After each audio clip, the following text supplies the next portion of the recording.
त्रेता युग, अहंकार से भक्ति तक, महाबली बाली और हनुमान की महागाथा। भाग 1। त्रेता युग, वो युग जब पृथ्वी पर देवत्व और मानवता के बीच की रेखा स्पष्ट थी, जब धर्म केवल शब्द नहीं था बल्कि श्वास की भांति प्रत्येक जीव के जीवन में प्रवाहित होता था। उसी युग में जन्म हुआ एक ऐसे योद्धा का जिसके नाम मात्र से युद्ध भूमि में मौन छा जाता था, जिसकी भुजाओं की शक्ति की तुलना स्वयं इंद्र के वज्र से की जाती थी, जिसके सामने राक्षस राज रावण का भी अभिमान कई बार डगमगा गया था। वो था किष्किंधा का अधिपति, इंद्रपुत्र, महाबली बाली। बाली केवल एक राजा नहीं था, वो शक्ति का जीवंत प्रतीक था। उसके शरीर में ऐसा वरदान प्रवाहित होता था जो उसे लगभग अजेय बनाता था। उसका वरदान सरल था परंतु भयावह। जो भी योद्धा उसके सम्मुख आता, उसका आधा बल स्वतः बाली में समा जाता और शेष आधे बल से बाली उस शत्रु को परास्त कर देता। यही कारण था कि बाली के विरुद्ध युद्ध करना मृत्यु को आमंत्रण देने के समान था।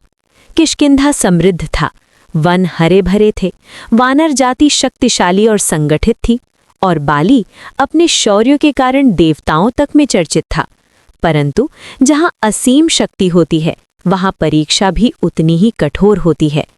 धीरे धीरे बाली के भीतर अहंकार का बीज अंकुरित होने लगा। वो ये भूलने लगा कि शक्ति ईश्वर की देन है, स्वयं का अधिकार नहीं। वो ये मानने लगा कि इस त्रिभुवन में उससे बड़ा कोई नहीं। यहीं से पतन का मार्ग आरंभ हुआ।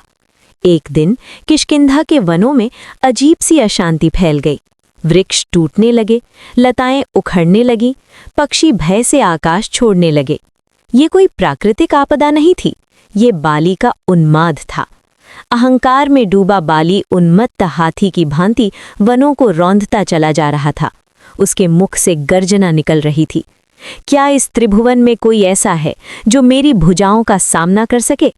उसकी ये गर्जना केवल वनों में नहीं, तीनों लोकों में गूंज रही थी। उसी समय उसी वन के एक शांत कोने में एक वानर कमलासन की भांति स्थिर बैठा था। वो था वानर श्रेष्ठ हनुमान। उनकी आंखें बंद थीं, होठों पर केवल एक नाम था, राम राम राम। उनका शरीर स्थिर था पर भीतर भक्ति की अग्नि प्रज्वलित थी। जब बाली ने अत्याचार की सीमा पार की, तब हनुमान ने नेत्र खोले। उनकी दृष्टि में क्रोध नहीं था, उनकी दृष्टि में करुणा थी। वे धीरे धीरे उठे और बाली के सामने जाकर खड़े हो गए। राजन, हनुमान ने शांत स्वर में कहा, इन निर्दोष वनों का नाश क्यों?